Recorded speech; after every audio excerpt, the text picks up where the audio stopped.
He said it like he was asking for a glass of water.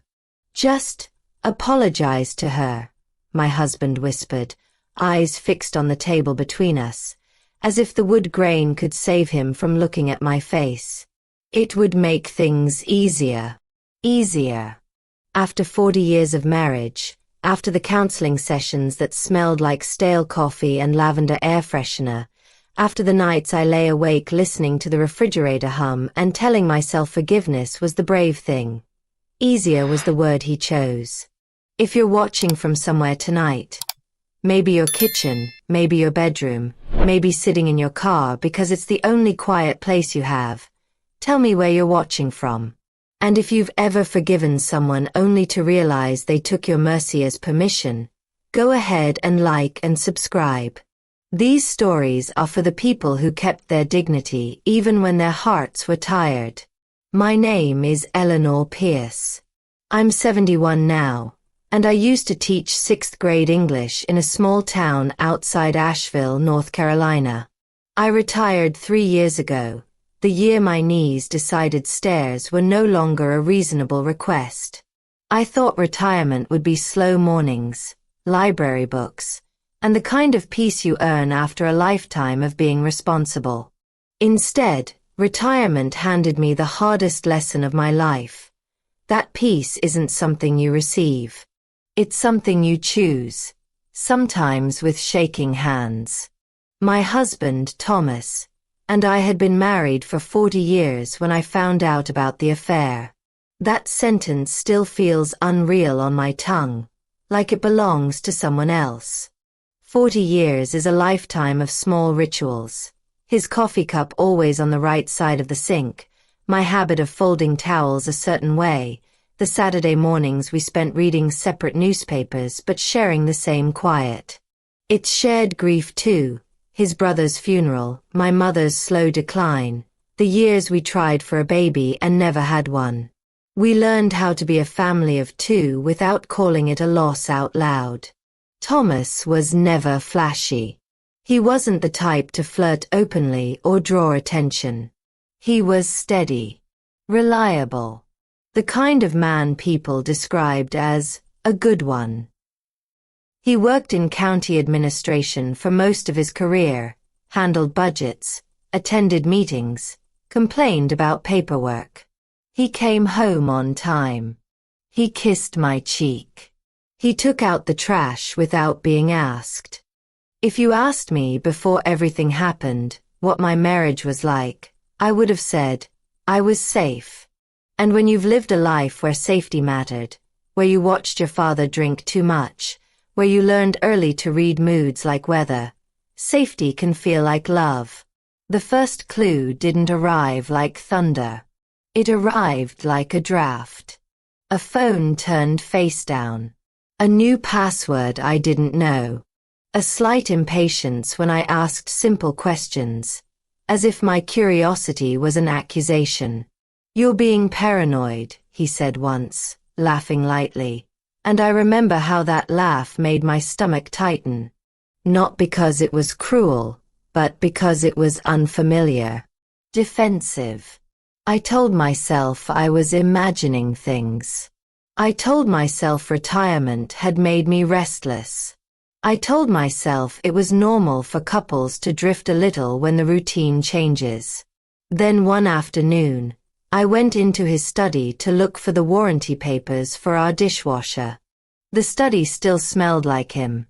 Paper, old books, and the peppery aftershave he'd used for years. His desk was tidy, as always.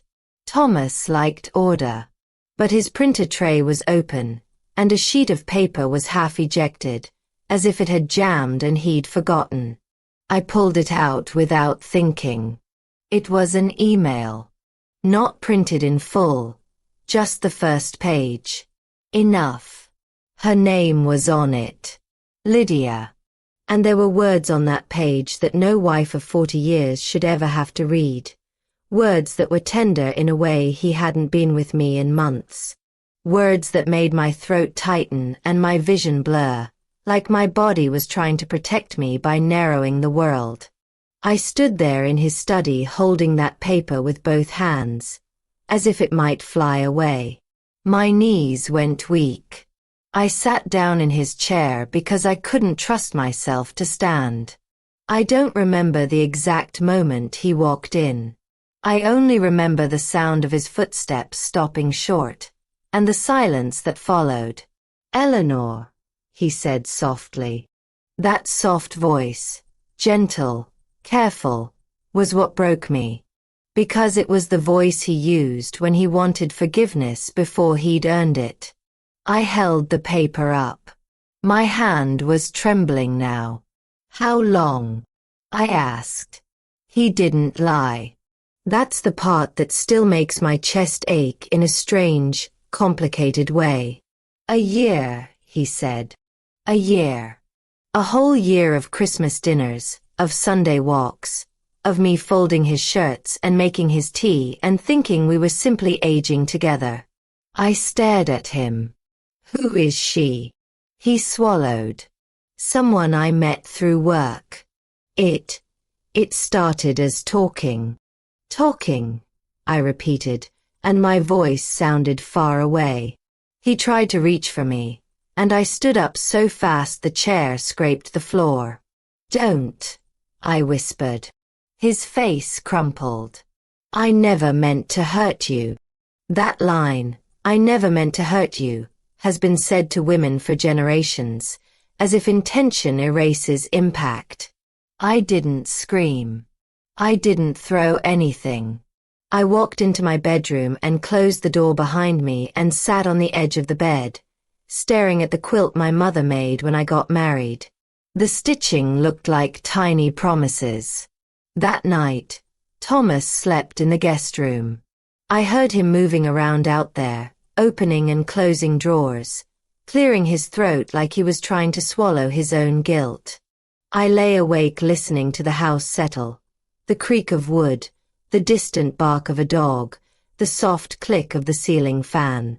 I kept thinking, how can a life be real for 40 years and then suddenly feel like a story someone made up? In the weeks that followed, I did what I've always done when life becomes unbearable. I made lists. Counselor options. Legal steps.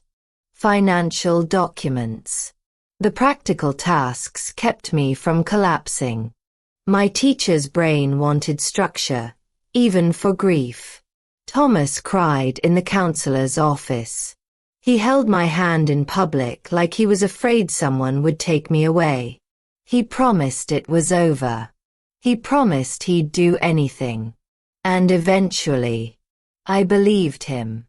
Not because I didn't feel the betrayal anymore, but because I was tired. Because 40 years is a long time to throw into a fire. Because part of me wanted to prove that forgiveness was possible. So I chose peace. I told myself forgiveness would set me free. And for a while, it did. Until the day he asked me to apologize. I didn't answer him right away. I just sat there at the kitchen table, my hands wrapped around a mug that had long since gone cold, watching a thin line of sunlight creep across the floor. Thomas waited, shoulders slightly hunched, as if he already knew he'd stepped onto something fragile. "Apologize," I repeated finally, testing the word like it might break apart if I pressed too hard. He nodded. "Just for how things ended. She feels blamed. Unwelcome. Unwelcome." I let out a quiet breath. "In my marriage?" He flinched, but didn't deny it. "Eleanor, I'm trying to move forward. We both are. And she's struggling too." That's when I understood something I wish I'd known sooner. Forgiveness, when misunderstood, becomes a doorway people feel entitled to walk through again and again. "Tell me what you mean," I said, keeping my voice steady. Decades in a classroom had taught me how to ask questions without revealing how deeply I was hurt. "She says I made her promises," he said. "About leaving. About a future. When I ended things, she felt discarded. I looked at him then. Really looked. At the man I'd shared 40 years with. At the crease between his brows that used to soften when I reached for him. At the hands that once held mine during my mother's funeral. And where am I in that story? I asked. He hesitated. You're strong. You've always been strong. There it was. Strength again, used as a reason to carry more than my share. So you want me to apologize, I said slowly, because you hurt her, and you believe I can absorb that too. He opened his mouth, then closed it. I just want everyone to heal. I stood up and walked to the sink, rinsing my mug though it was already clean. The sound of running water filled the space between us. Thomas, I said quietly, forgiveness is not the same thing as erasing myself. He stood as well. I'm not asking you to erase yourself. You're asking me to kneel, I replied, turning to face him. And call it grace. He looked genuinely confused. I thought forgiving meant letting go. It means letting go of resentment, I said. Not of self-respect. That conversation didn't end with shouting. It ended with silence, the kind that settles heavy and stays. In the days that followed, Thomas avoided the subject, as if ignoring it might soften its edges. He busied himself with yard work, with small repairs around the house, with gestures that used to mean something different. He made my favorite soup. He asked if I wanted to watch a movie. I said yes to the soup. No to the movie. At night, lying beside him in bed, I stared at the ceiling and felt something unfamiliar rising beneath the sadness. Clarity. I realized I had forgiven him because I believed forgiveness would restore balance. But balance doesn't return when only one person is asked to bend. A week later, I met my friend Margaret for coffee. We'd taught together for years, shared grading rubrics and whispered frustrations in faculty meetings. She noticed the change in me immediately. You look tired, she said gently. I am, I admitted. And then, without planning to, I told her everything. She listened without interrupting, her hands folded around her cup. When I finished, she said something that lodged itself deep in my chest. Eleanor, forgiveness isn't a favor you give someone so they can feel comfortable again. I blinked. What is it, then? It's a gift you give yourself, she said. And gifts aren't supposed to hurt. That afternoon, I took a long walk alone through the park near our house. The trees were beginning to change, leaves drifting down in slow, unhurried spirals. I thought about the woman I'd been at 30, believing marriage meant endurance. At 50, believing compromise meant silence.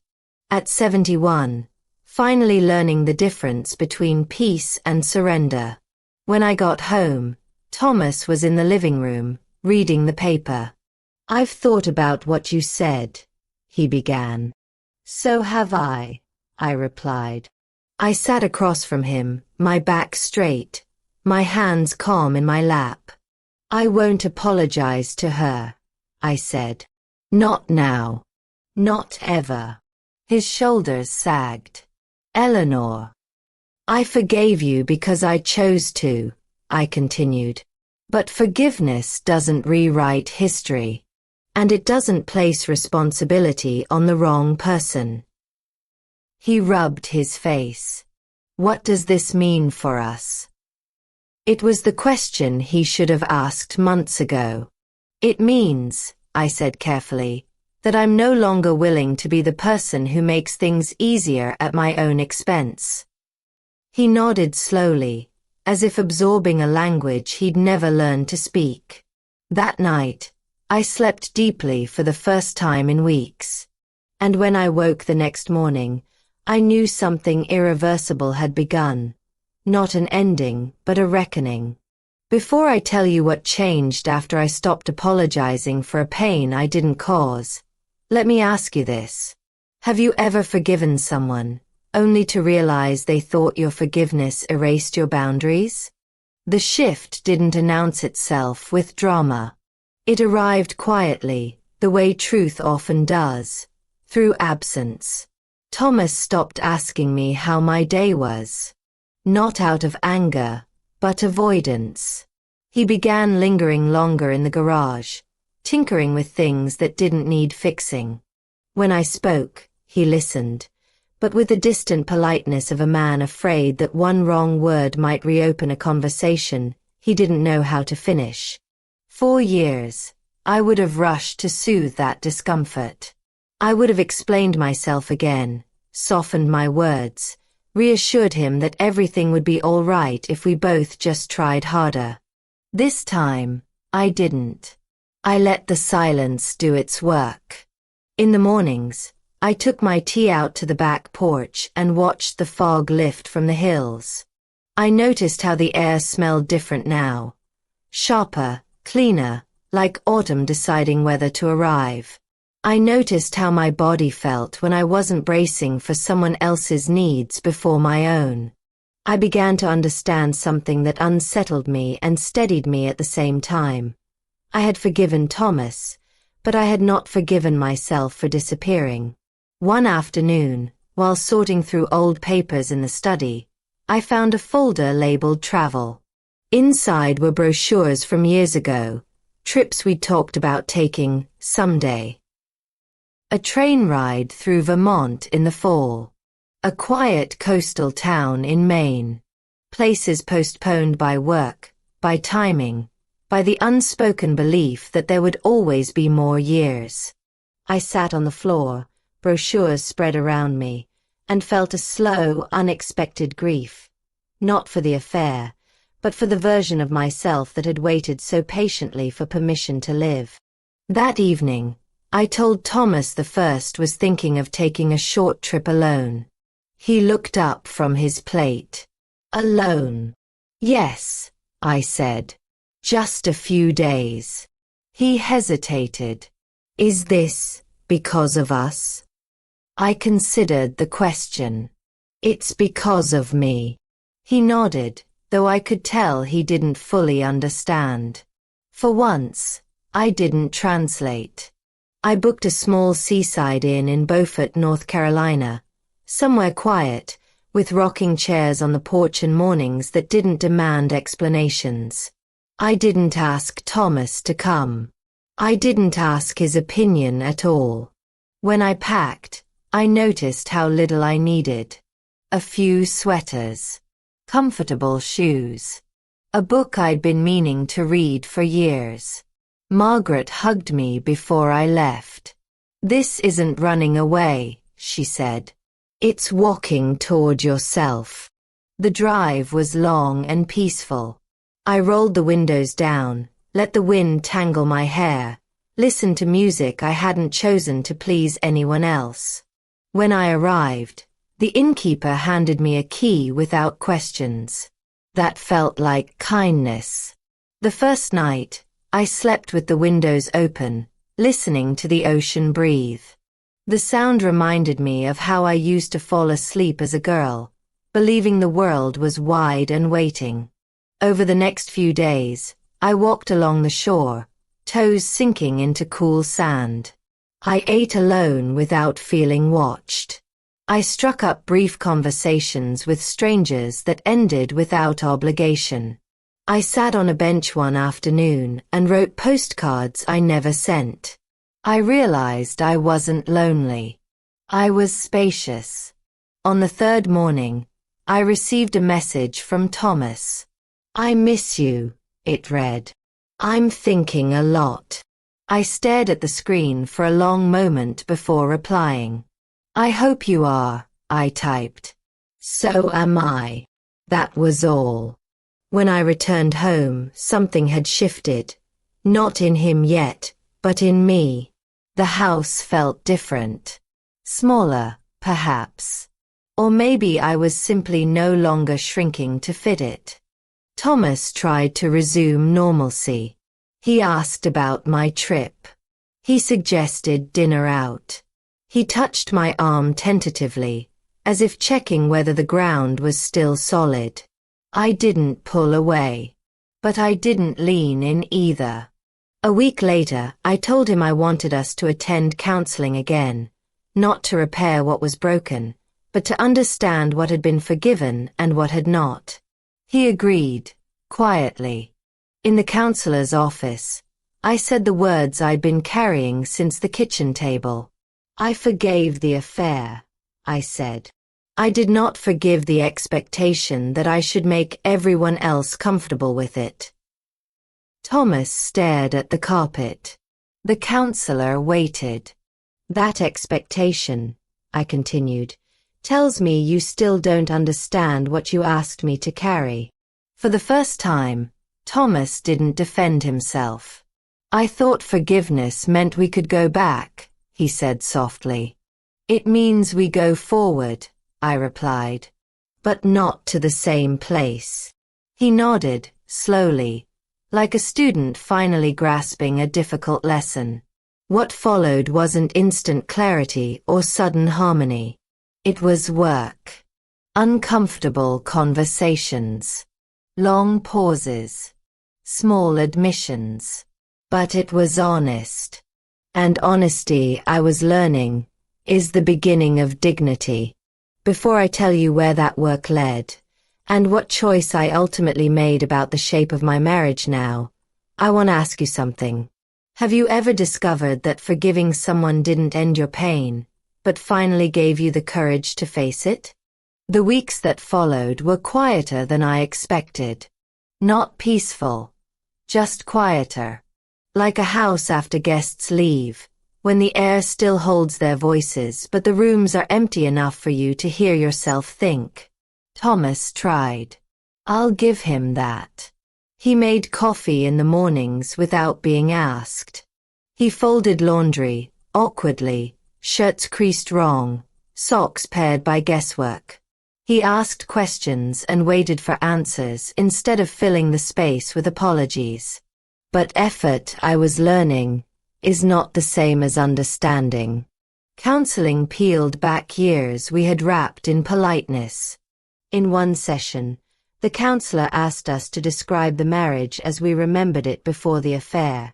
Not the highlights, but the daily shape of it. I spoke first. I was the keeper, I said slowly. Of schedules. Of birthdays. Of silence. I kept things running so smoothly that no one noticed I was tired. Thomas swallowed. I thought that meant you were content. That's the danger, I replied. When someone carries everything well, you forget they're carrying it. That landed harder than any accusation. At home, I began changing small things, not out of spite, but out of truth. I stopped hosting Sunday dinners every week. I told Thomas when I was going out with friends instead of arranging my life around his. I reclaimed the spare room as a writing space, moving in a small desk, a lamp, my old journals. You're making changes, he said one evening, not unkindly. I am, I answered. I should have done it sooner. One afternoon, my former colleague Ruth came by. We hadn't been close in years, not since retirement had scattered our routines, but she brought lemon bars and the easy familiarity of someone who remembered me before I became careful. We sat at the kitchen table, sunlight warming the worn wood. I heard, she said gently, about Thomas. I nodded. Everyone hears eventually. She studied me. You don't look broken. I was, I said. I just didn't stay there. She smiled. Good. That night, after she left, I realized something else had shifted. I was no longer protecting Thomas from other people's perceptions. I wasn't broadcasting our pain, but I wasn't hiding it either. I let truth exist without managing it. The real turning point came unexpectedly. It was a Thursday, raining softly, the kind of rain that blurs the world instead of washing it clean. Thomas came home from an errand looking unsettled. I ran into her, he said. I didn't ask who. She asked how you were, he continued. Said she hoped you were healing. I waited. And I realized, he said, voice tight, that I don't want to spend the rest of my life managing the aftermath of my own cowardice. I looked at him then. Really looked. And what do you want instead? I asked. I want to earn my place, he said. Not be granted it out of kindness. That was the first time he hadn't centered his fear of losing me, only his responsibility to be better. Still, responsibility does not erase history. A few days later, I visited Margaret. We walked slowly around her block, leaves crunching underfoot. You sound clearer, she said. But clarity doesn't always mean staying. I know, I replied. So what do you want? She asked. I stopped walking. I want a life where forgiveness doesn't require my silence. She nodded. Then whatever you choose has to honor that. That night, I sat alone in my writing room and wrote 2 letters. One described a future where Thomas and I stayed married, but differently. Separate interests. Shared respect. No assumptions. No obligation to perform peace. The other described a life where I lived alone. Not lonely, just mine. Morning routines untouched by negotiation. Decisions that didn't require explanation. Space to grow without apology. Neither letter felt wrong. That was the hardest part. A week later, Thomas and I sat across from each other, not at the kitchen table this time, but in the living room, the lamp casting a soft circle of light. I need to say this clearly, I told him. I'm not deciding out of anger. I'm deciding out of truth. He nodded. I'm listening. I forgave you, I said. But forgiveness didn't return me to who I was. It revealed who I am now. And who is that? He asked. A woman who will never again apologize for having boundaries, I replied. We talked late into the night. About finances. About companionship. About what staying would require, and what leaving would protect. There were tears. Not dramatic ones. Quiet, exhausted ones. By the time we stood up, something final had settled between us. Not an ending yet, but a direction. Before I tell you what choice I made, and how it reshaped the years that followed, I want to ask you something gently. Have you ever realized that choosing yourself doesn't mean you loved others less, only that you finally loved yourself enough? The morning I made my decision, the house was unusually still. No radio humming. No kettle whistling. Just the soft tick of the clock in the hallway and the distant sound of a lawnmower somewhere down the street. I sat at the kitchen table with my hands wrapped around a mug I wasn't drinking from, watching steam rise and disappear. I realized then that this was how clarity feels. Not loud, not dramatic. Just steady. Thomas came in quietly, as if he already sensed the weight of the day. He sat across from me without speaking. We had learned by then to let silence do some of the work. I've been thinking, I said finally. My voice didn't shake. That surprised me. So have I, he replied. I don't want to live the rest of my life proving that I'm generous enough to stay, I continued. And I don't want you living as if you're permanently on trial. He nodded slowly. That doesn't sound like a marriage. It sounds like penance. Yes, I said. And neither of us deserves that. We talked for a long time, about logistics first, because practical details felt safer than emotion. The house. The accounts. The rhythms of our days.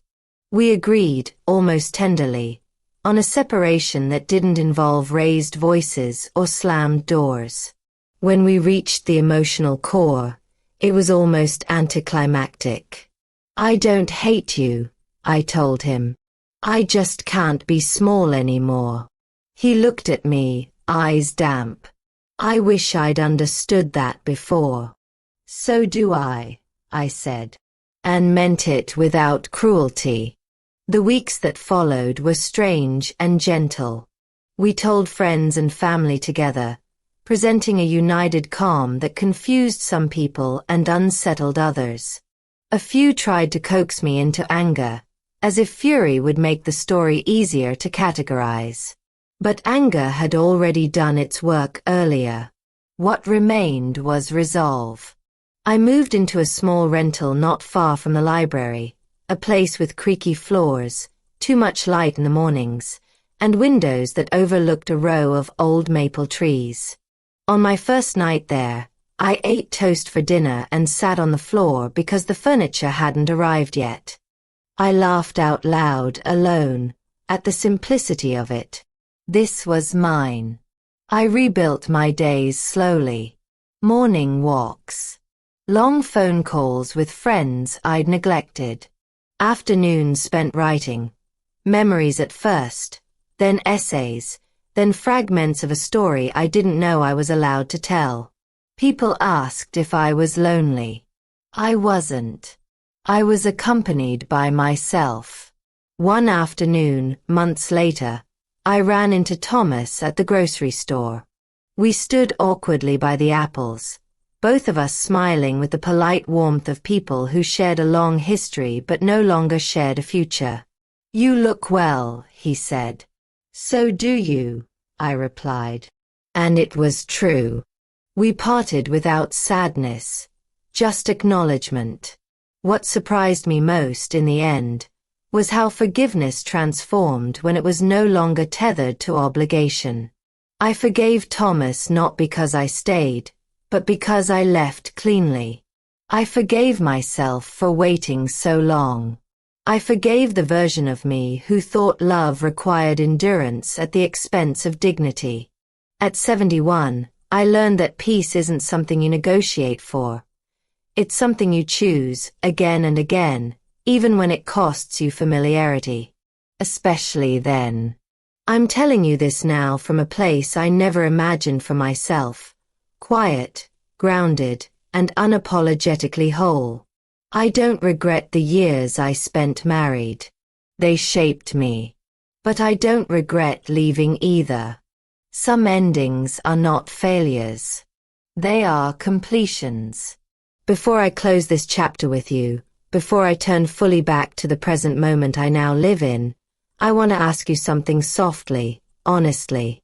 I'm sitting by the window as I tell you this, the late afternoon light stretching across the floor in long, patient lines. I've grown fond of this hour. It asks nothing of me. No decisions. No explanations. Just presence. It's been almost 3 years since I left the marriage, and sometimes that number still surprises me. 40 years together, and yet the quiet that followed felt less like absence and more like relief. Not the sharp kind, nothing dramatic, but a deep, steady exhale I hadn't realized I'd been holding. People assume forgiveness means returning to how things were. I learned, slowly, that forgiveness can also mean closing a door gently and locking it without anger. It can mean wishing someone well from a distance that keeps you safe. In the early months, I had moments of doubt. Standing in the cereal aisle, reaching automatically for the brand Thomas preferred. catching myself turning to comment on a headline, forgetting there was no one sitting across the table anymore. Habits mourn louder than hearts sometimes. But each time I stayed. With the feeling. I let it pass. I took a short trip alone that first spring. Nothing grand. A coastal town a few hours away. A modest inn with lace curtains and a breakfast room that smelled like coffee and oranges. On my second morning there, I walked along the shore with my shoes in my hand, the cold water biting just enough to remind me I was alive.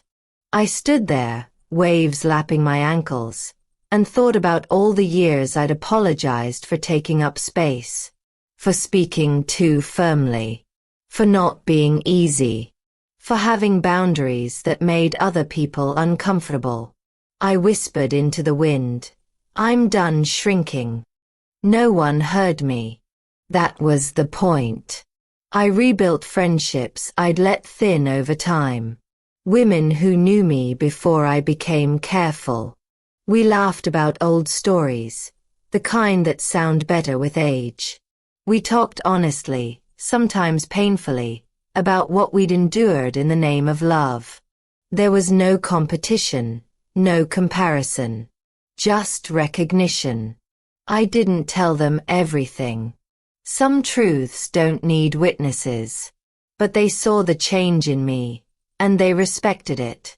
Thomas and I spoke a few times that first year.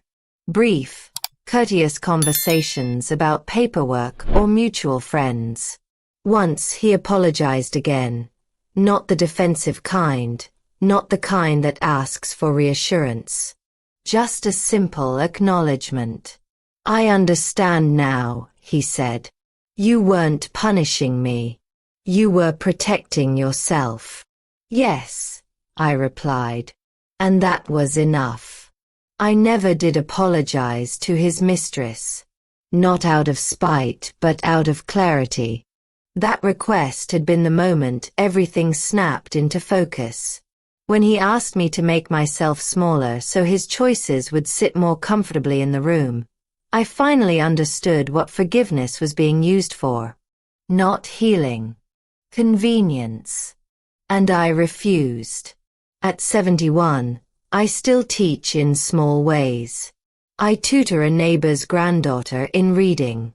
I volunteer at the library on Wednesdays. I garden poorly but enthusiastically. My life is not flashy, not enviable in the way magazines mean it. But it is mine. Sometimes, late at night, I think about the younger woman I was, the one who believed endurance was a virtue in itself. I don't scold her. I thank her. She carried me as far as she could. Then I took over. If there's one thing I want you to understand, it's this. Forgiveness is not a performance. It does not require an audience. And it never requires you to erase yourself to make someone else comfortable. Peace is quieter than we expect. It doesn't announce itself. It arrives when you stop arguing with your own worth. I live with that peace now. I protect it fiercely. Not with walls, but with truth. And as I sit here, watching the light fade and the room settle into evening, I wonder something gently, the way all real questions arrive at this age. If you were me, would you have made the same choice? Before I let you go, I want to speak to you the way I would to a friend sitting across from me at this table, hands wrapped around a warm cup, listening without judgment.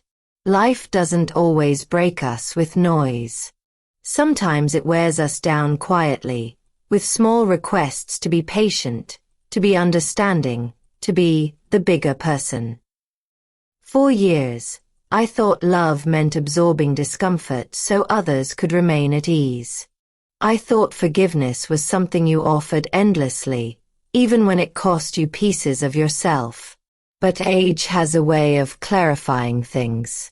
What I learned, slowly, imperfectly, is that dignity is not stubbornness, and boundaries are not cruelty. You can forgive someone and still decide they no longer get access to your heart, your time, or your silence. You can wish someone peace without offering them a seat at your table. If you're listening to this and you're standing at a crossroads of your own, wondering whether staying makes you noble or simply tired, I want you to know this. Choosing yourself does not make you bitter. It makes you honest. I didn't rebuild my life to prove a point. I rebuilt it so I could breathe again. So I could hear my own thoughts without apology. So the years I have left would feel like living, not enduring. If this story touched something in you, I hope you'll sit with that feeling for a moment. Ask yourself where you've been shrinking. Ask yourself what peace might look like if you stopped negotiating your worth. And tell me, quietly, honestly, what would you tell your younger self if you had the chance?